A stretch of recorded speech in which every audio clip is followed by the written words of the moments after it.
할렐루야. 부활의 이 아침에 우리 성도님들이 다 나오지는 않았지만 또 우리 성도들이 함께 나와 부활하신 주님을 예배하고 살아계신 하나님을 예배하게 됨을 진심으로 감사를 드립니다. 또 코로나19가 이제 우리의 정점을 찍고 또 생활 방역이 일상생활로 돌아가는 시작이 이제 알려지고 이렇게 보여지는 것으로 인해서 감사를 드립니다. 오늘 함께 읽은 요한복음 21장 12절부터 17절의 말씀을 통해서 부활신앙으로 사는 그리스도인이라는 제목으로 함께 말씀을 잠시 나누기를 원합니다. 기독교의 신앙을 이야기할 때 여러 가지를 이야기하죠. 기독교는 사랑의 종교이다, 또는 믿음의 종교다라고 말합니다. 그러나 또 하나 기독교를 이야기할 때 세상 종교와 다른 독특성을 가지고 있는 것이 있죠. 그것은 기독교는 부활의 종교, 부활의 신앙이라고 합니다. 왜냐하면 기독교 신앙의 독특성과 정체성이 바로 예수 그리스도의 부활에 있기 때문입니다. 사실 우리가 이 죽음이라는 것은 어떻게 보면 인간의 삶 속에서 떼려면 떼어놓을 수 없는, 떼려야 떼어놓을 수 없는 그런 것이 죽음입니다. 그래서 우리는 직간접적으로 삶을 살아가면서 늘 경험하는 것이 바로 이 죽음의 문제입니다. 특별히 우리는 죽음을 향하여 우리의 인생이 달려가고 있을 뿐만 아니라 우리는 우리들 주변에서 죽음을 언제든지 접할 수 있는 그런 환경 속에서 살아갑니다. 그래서 죽음을 간접적으로 혹은 직접적으로 경험할 때마다 우리는 극한 슬픔과 아픔, 고통을 경험하기도 합니다. 그래서 인간이 겪는 이 스트레스 중에 가장 큰 스트레스 중에 하나가 바로 가까운 사람, 곧 내 가족이나 또는 나와 함께 지내던 사람들의 죽음을 보면서 가장 큰 스트레스를 받는다고 합니다. 그런 우리에게 예수 그리스도의 부활은 죽음을 넘어서는 희망을 우리에게 전해줍니다. 그래서 이 부활신앙은 죽음 앞에서만 우리에게 희망을 주는 것이 아니라 부활 신앙은 현재를 살아가는 우리들, 그리고 현실의 삶 속에서도 우리에게 큰 희망을 주고 도움을 주는 그러한 신앙, 그러한 믿음임을 우리는 기억해야 할 것입니다. 예수님께서 이렇게 말씀하셨죠. 요한복음 11장 25절과 26절에 예수께서 이르시되 나는 부활이요 생명이니 나를 믿는 자는 죽어도 살겠고 무릇 살아서 나를 믿는 자는 영원히 죽지 아니하리니 이것을 내가 믿느냐. 우리 주님께서 우리에게 무엇을 말씀하십니까? 예수를 믿으면 죽어도 살겠고 살아서 믿는 사람은 죽지 아니하리라, 영원히 죽지 아니할 것이라고 말씀하고 있습니다. 이것은 우리에게 무엇을 말하고 있습니까? 영원한 내세에 대한 소망을 우리에게 줄 뿐 아니라 현재의 삶 속에서 우리가 부활의 삶, 부활의 신앙을 가지고 삶을 살아갈 수 있음을 우리들에게 말씀해주고 있다라는 것입니다. 자, 그렇다면 부활신앙으로 살아간다는 것은 무엇을 의미하는 것일까? 오늘 우리는 말씀을 통해서 그것을 함께 생각해 보기를 원합니다. 먼저 우리가 기억해야 할 것은 이런 것입니다. 부활신앙, 부활의 믿음을 갖는 것은 오직 하나님의 은혜의 능력으로만 가능한 것이라는 사실을 우리는 알아야 합니다. 자, 그렇다면 우리는 무엇을 해야 할까 하는 질문이 왔죠. 부활신앙으로 살아가야 하는데 그런 질문을 하게 됩니다. 또 죽음을 맞이한 이후에 오늘 많은 사람들이 이 세상을 떠나가고 있지 않습니까? 그런데 그 죽은 사람이 다시 살아나는 그것은 내가 죽으면서 이제 다시 살아나야지, 또는 내가 죽음 앞에서 내가 다시 부활해야지 내가 노력해서 이루어지는 것이 아니라는 사실을 우리는 먼저 알아야 한다라는 것입니다. 우리 인간은 지금 현재는 살아있지만 죽음을 향하여 달려가고 있고 죽음을 경험한 모든 사람들은 완전한 죽음에 이르게 된다라는 사실입니다. 그래서 사람은 완벽하게 죽음에 삼켜지게 될 것입니다. 그러나 우리 하나님께서 십자가에서 죽으신 예수 그리스도를 살리셨던 것처럼 우리도 그 죽음에서 일으키시고 살려내시는 것입니다. 근데 그것이 무엇으로 됩니까? 내 노력, 내 의지, 내 능력으로 되는 것이 아니라 하나님의 능력으로 우리가 부활하게 된다는 것입니다.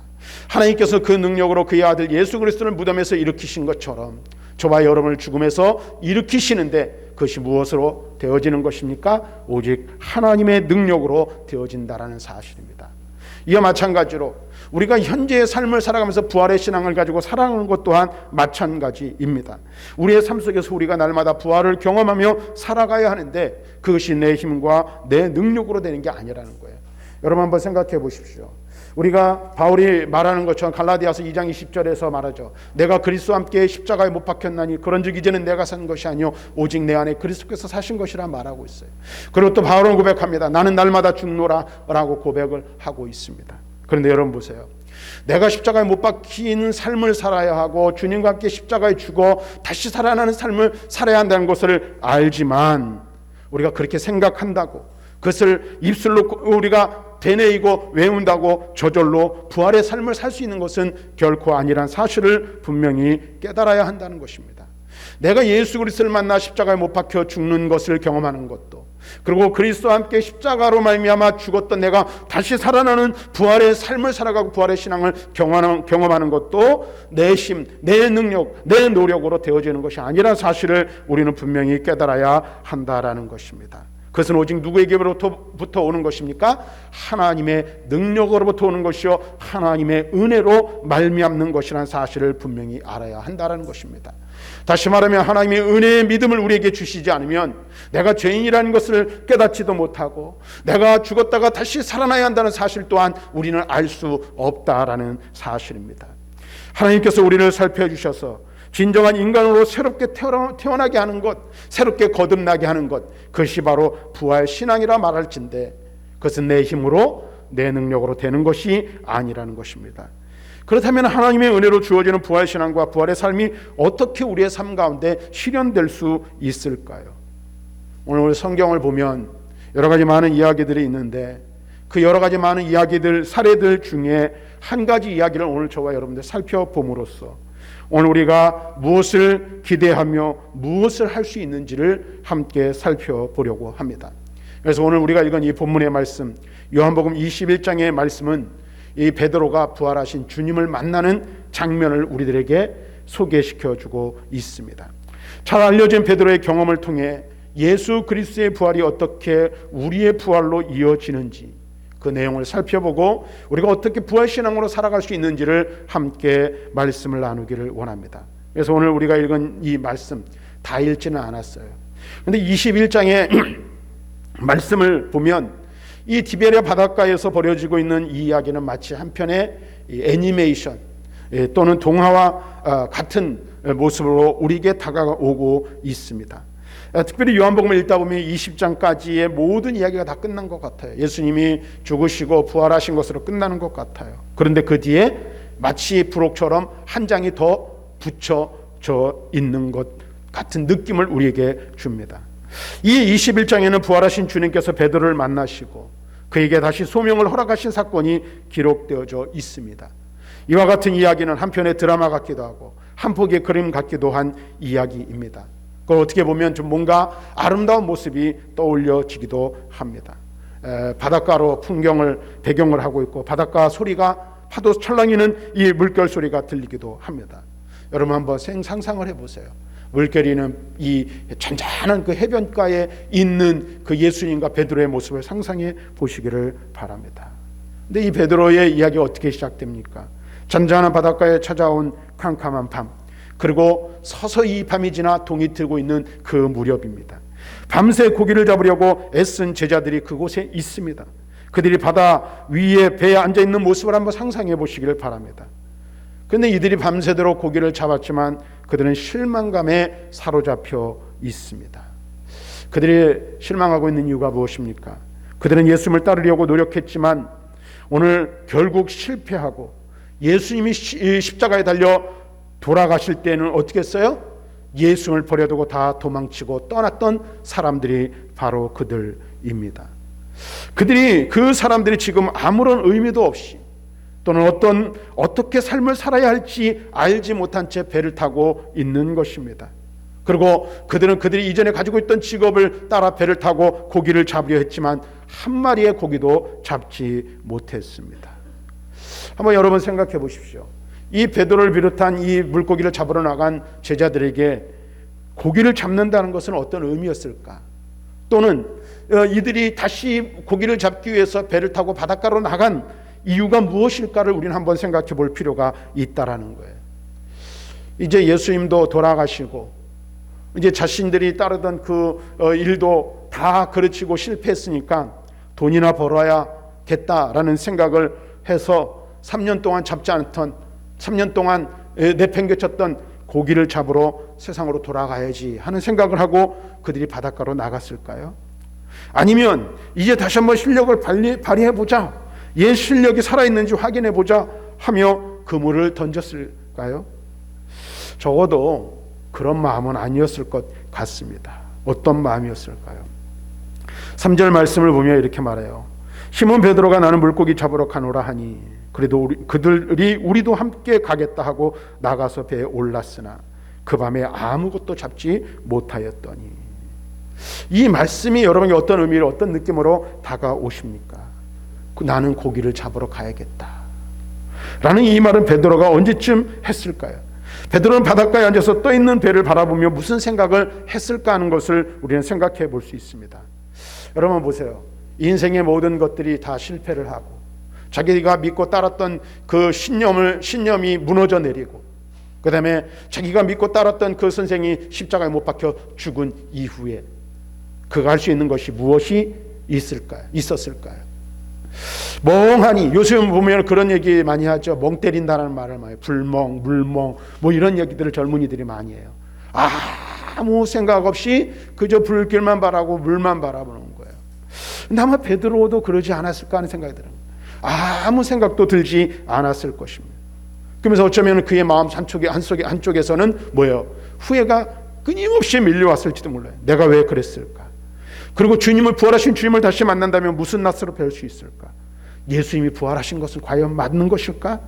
만약 예수님이 부활하셨다면, 그리고 그 부활하신 주님을 다시 만나게 된다면 나는 어떻게 용서를 빌어야 할까? 아마 그는 밤새도록 그런 생각을 했는지도 모르겠습니다. 그러다가 어느 순간 그냥 배를 타고 나가야 되겠다, 고기를 잡으러 가야 되겠다라는 생각을 하지 않았을까 하는 생각을 하게 되는 거예요. 저도 이 말씀을 주면서 그런 생각이 떠올랐습니다. 가끔가다 그럴 때가 있더라고요. 뭐 흔히 있는 일은 아니고 많지도 않은 얘기지만은 이 어느 날 갑자기 생각지 못한 어떤 이 공허함이 찾아왔을 때에 그냥 어떤 사람들은 그런다 그러잖아요. 차를 모고 그냥 아무 생각 없이 어디로 목적지로 정해놓지도 않고 그냥 막 간다 그러잖아요. 어떤 사람은 인생의 모든 것을 내려놓고 그냥 하염없이 걷기도 한다라는 것이죠. 그러면서 생각을 정리하기도 한다는 거예요. 베드로가 그러지 않았을까 하는 생각을 합니다. 다른 제자들도 그런 베드로를 따라 배에 올라탔습니다. 이들이 배에 올라타고 고기를 잡으러 간 것은 정말로 고기를 잡기 위해서 간 것이 아니라는 거예요. 사실은 그들에게는 고기 잡는 것이 그렇게 큰 관심사는 아니었다라는 거예요. 그냥 배 타고 바닷가에 나간 거예요. 그냥 그물을 내린 것입니다. 그냥 그물을 내렸지만 그들은 그래서 어떻게 해요? 어쩌면 그런 이유 때문에 고기를 한 마리도 잡지 못했을 거예요. 아니, 그물을 내려놓고 한참 동안 아무것도 하지 않고 그냥 머물러 있었을지도 모를 것입니다. 그렇게 날이 샜어요. 그때 부활하신 주님께서 멀리서 계십니다. 바닷가에 계신 거예요. 부활하신 예수님이 그들을 찾아오신 것입니다. 먼저 예수님은 그들에게 말합니다. 그물을 오른편에 던지라 말씀하세요. 많이 들어본 목소리입니다. 제자들이 그물을 오른편에 던지자 고기가 많이 잡혔습니다. 사실 그들에게 고기를 잡는 것은 금방 말씀드린 것처럼 큰 의미가 없었을지 모릅니다. 그러나 그것이 그들에게 신호가 되었습니다. 여러분 한번 이 장면을 가만히 떠올려 보세요. 어디서 본 비슷한 풍경이지 않습니까? 모습이지 않습니까? 아마 베드로는 그 순간 이전에 처음 주님을 만났던 장면을 떠올렸을 것입니다. 베드로가 예수님을 만났던 첫날을 누가복음 5장은 이렇게 기록하여 증언하고 있습니다. 예수께서 바닷가에 베드로에게 찾아오셨는데 사실 그 전날 베드로는 하루 종일 고기를 잡으려고 했지만 한 마리도 잡지 못했던 상황이었습니다. 빈손으로 돌아와 그물을 정리하고 있던 그의 배에 예수님이 올라 앉으십니다. 그리고 많은 무리들이 몰려들었고 그 무리들에게 일명 연설을 하셨습니다. 그런데 이 연설을 마치신 후에 예수님께서는 어떻게 말씀하십니까? 깊은 데로 가서 그물을 던지라고 말씀하셨습니다. 그렇게 해서 베드로는 그물이 찢어질 만큼 많은 고기를 잡을 수 있었다라고 기록하고 있습니다. 그때 베드로의 반응이 어땠습니까? 베드로는 주님 앞에 엎드려 외쳤습니다. 나는 죄인입니다. 나를 떠나십시오. 이것이 베드로가 경험한 첫 번째 예수님과의 만남, 예수님의 모습이었습니다. 지금 다시 주님을 만난, 부활하신 주님을 만난 베드로는 그날의 기억이 떠올랐을 것이 틀림이 없습니다. 이 말은 무슨 말이에요? 부활하신 예수님께서는 베드로가 처음으로 돌아가도록 만드시고 계신다라는 거예요. 부활하신 주님을 경험하게 되게 하신 거예요. 내가 주님을 처음 만났던 그 자리, 그 시간으로 돌아갈 수 있도록 주님께서 그를 만나 주셨다라는 겁니다. 사랑하는 성도 여러분, 우리가 어떻게 하면 부활신앙으로 살아갈 수 있을까요? 어떻게 하면 우리는 부활에 참여할 수 있을까요? 어떻게 하면 내가 나를 죽이고, 어떻게 하면 내가 예수 그리스도와 연합할 수 있으며, 어떻게 하면 내가 예수 그리스도와 함께 새로운 사람으로, 새로운 존재로 거듭날 수 있을까요? 우리가 할 수 있는 것은 아무것도 없습니다. 그러나 단 한 가지 기억해야 할 것이 있습니다. 부활하신 주님께서 베드로를 찾아와 만나 주셨던 것처럼 우리 예수님께서, 부활의 예수님께서 나를 찾아와 주신다라는 사실입니다. 오늘 우리가 이 사실을 알아야 돼요. 부활의 주님이 나를 만나 주실 때, 그 부활의 주님이 나를 찾아와 주실 때 우리는 부활신앙으로 거듭날 수 있고 부활의 삶, 새 삶을 살 수 있게 된다라는 사실입니다. 그래서 예수님은 부활하셨습니다 라는 이 외침은 어떻게 보면 단순한 것 같지만 이것은 대단히 놀라운 일이에요. 부활의 주님이 나를 찾아와 만나주시고 그 주님이 나에게 부활의 신앙, 부활의 믿음을 주시는 놀라운 것을 고백하는 것입니다. 다시 말하면 부활신앙으로 살아간다는 것은 부활하신 주님께서 나를 찾아와 주셨고 나를 만나 주셨고 나를 새롭게 하셨다는 것을 고백하는 믿음으로 살아가는 것이라 말할 수 있을 것입니다.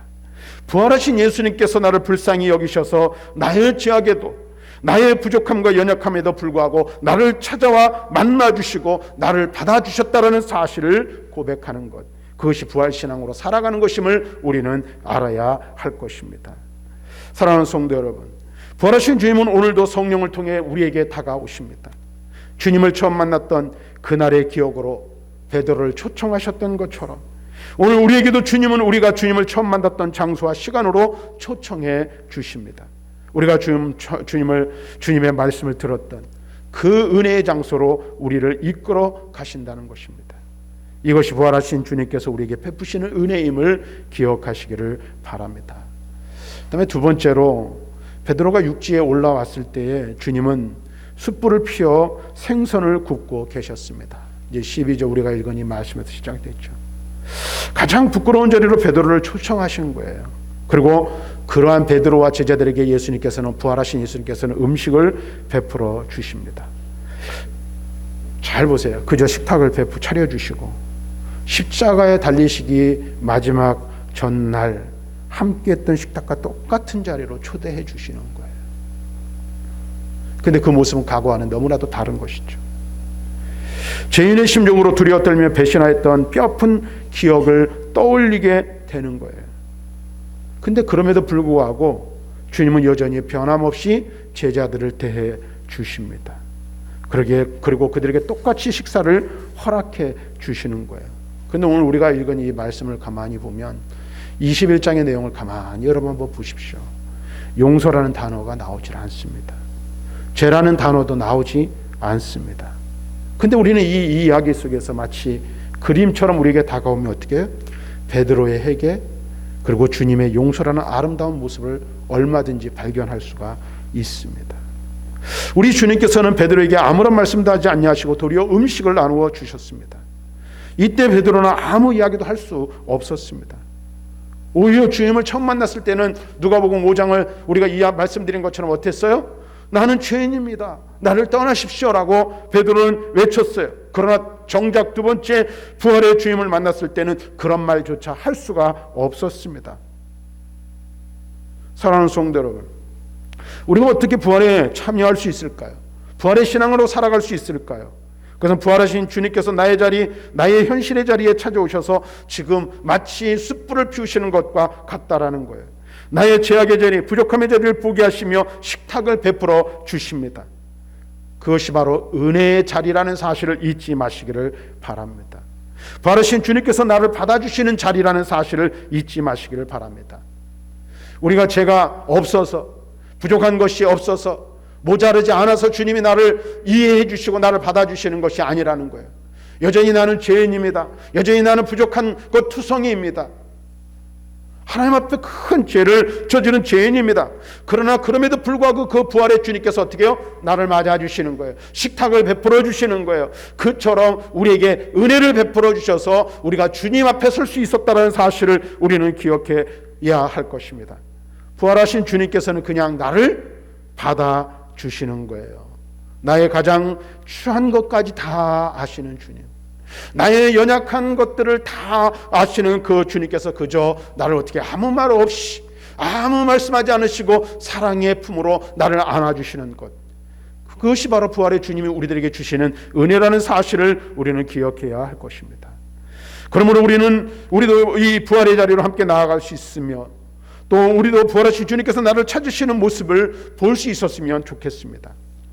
우리가 인생을 살아가면서 마수 없이 많은 실패를 경험하고 인생의 좌절을 경험하기도 합니다. 또 신앙의 삶을 우리가 신앙으로 살아가겠다고 다짐해보고 결심해보지만 믿음의 실패를 경험할 때도 참 많이 있습니다. 그런데 그럼에도 불구하고 주님께서는 그런 나에게 아무 말씀하지 아니하시고 은혜를 베푸신다는 사실을 기억하시기를 바랍니다. 그 주님이 나를 찾아가시고 나를 만나주시고 내게 은혜를 베풀어 주시는 거예요. 그 다음에 주님께서 베드로에게 이제 물으십니다. 그것도 3번이나 물으세요. 이 장면에서 주님이 베드로에게 물으신 것은 단 한 가지예요. 부활하신 주님께서 우리로 하여금 부활신앙으로 살아가게 하기를 원하시는데, 오늘 우리 주님께서 우리에게 부활하신 주님께서 물으시는 것도 한 가지라고 저는 생각합니다. 내가 나를 사랑하느냐? 내가 나를 사랑하느냐? 사랑하는 성도 여러분, 주님이 우리에게 원하시는 것이 있다면 그것은 무엇일까요? 주님이 우리에게 바라시는 것이 있다면 그것은 무엇일까요? 다른 것 아니에요. 내가 나를 사랑하느냐라고 물으신다라는 것입니다. 부활의 주님을 만난 자리에서 우리가 할 수 있는 유일한 것이 있다면 바로 이것입니다. 내가 스스로 나를 십자가에 못 박을 수도 없고, 나 자신을 스스로 죽일 수도 없고, 나 자신이 스스로 살아날 수도 없습니다. 그러나 부활하신 주님을 우리가 다시 만날 때 한 가지 할 수 있는 게 있습니다. 그것은 바로 사랑의 고백입니다. 베드로는 이야기를 하죠. 내가 주님을 사랑하는 것은 주님께서 아십니다. 내가 주님을 사랑하는 것을 주님께서 다 아십니다. 이 고백이 저와 여러분들의 고백이 될 수 있기를 바랍니다. 이 베드로의 이 고백을 통해서 예수님께서는 내 양을 먹이라, 내 양을 치라, 내 양을 먹이라 말씀하셨어요. 새로운 소명을 주셨습니다. 이제 부활하신 주님을 만난 베드로는 새로운 소명을 받은 것입니다. 다시 말하면 새로운 존재로 다시 태어난 것입니다. 양을 먹이고 양을 이끄는 막중한 책임을 지는 존재로 다시 살아난 것입니다. 이것이 바로 베드로의 부활이라 말할 수 있습니다. 이제는 그저 무의미한 삶을 살아가는 존재가 아니라는 뜻입니다. 실망하고 좌절해 어떤 일을 해야 할지 모르는 존재도 아닙니다. 과거에 지은 죄에서 벗어나지 못하고 온갖 회한 속에 살아가는 존재도 아닙니다. 이제 부활하신 주님으로부터 베드로는 새 소망을 받았습니다. 새롭게 사명을 받았습니다. 그는 새로운 존재가 되었습니다. 이것이 베드로의 신앙, 베드로의 부활입니다. 주님께서는 베드로를 어떻게 해요? 다시 살리셨어요. 부활하신 주님께서 베드로를 다시 살리신 것입니다. 사랑하는 성도 여러분, 말씀을 정리하겠습니다. 부활신앙이 무엇이라고 생각합니까? 우리는 흔히 부활신앙하면 죽으면 천국 가는 것, 그리고 예수님이 이 세상에 다시 오시면 오늘 잠자던 자들이 먼저 일어나고 살아있는 우리도 거룩한 몸으로 변화될 것이라. 맞습니다. 그런데 여러분 보세요. 부활신앙이란 단순히 내세에 관한 것만이 아니란 사실을 우리는 분명히 알아야 한다는 거예요. 현재의 삶의 자리에서 다시 일어나는 것, 현재의 삶 속에서 다시 새로워지는 것, 다시 소명을 받고 사명을 감당하는 것, 그것이 부활신앙으로 살아가는 것임을 오늘 우리는 기억해야 한다는 것입니다. 다시 말하면 저와 여러분들이 예수 그리스도를 믿는 부활의 신앙으로 살아간다는 것은 지금 현재 새로워지고 매일매일 새로워지고 내게 주신 사명을 다시 한번 부여잡고 일어서서 사명을 새롭게 감당하는 삶을 살아가는 것이 부활신앙이라는 사실을 우리는 깨달아야 한다는 것입니다. 그런데 이것은 나의 힘으로 되는 것이 아닙니다. 내 결심으로 되는 것도 아닙니다. 내 생각으로 되는 것도 아닙니다. 오직 주님의 능력으로, 주님의 은혜로, 주님의 용서로 새롭게 출발할 수 있게 되는 것입니다. 다시 일어나는 것, 새로운 생명을 주님께로부터 부여받는 것입니다. 사랑하는 성도 여러분, 부활의 주님을 만나시기를 바랍니다. 베드로가 부활의 주님을 만났던 것처럼 저와 여러분들의 매일의 삶을 통해서 날마다 부활의 주님을 만나시기를 바랍니다. 그 주님이 주시는, 찾아와 주시는 은혜, 그 주님이 만나 주시는 은혜, 그 주님이 베풀어 주시는 용서의 은혜를 날마다 경험하시기를 바랍니다. 그 주님께서 묻는 질문 앞에 내가 주님을 사랑하는지 주님께서 아십니다 라고 고백할 수 있는 사랑의 고백이, 믿음의 고백이 저와 여러분들에게 있기를 바랍니다. 사랑하는 성도 여러분, 여러분 지금 어디에 있습니까? 베드로를 찾아오신 부활하신 주님이 오늘 우리 앞에 계십니다. 성령으로 우리와 함께 하십니다. 그분은 우리에게 한 가지만을 묻고 계십니다. 내가 나를 사랑하느냐? 그리고 내가 나를 사랑한다면 내가 모든 죄를 용서하고 내가 너를 받아들이고 내가 너를 새롭게 하리라. 내가 나를 사랑한다면 내가 너를 고치리라. 내가 나를 사랑하기만 한다면 너를 새롭게 하리라. 이 축복의 은혜가 저와 여러분들에게 있기를 주님의 이름으로 간절히 축원합니다.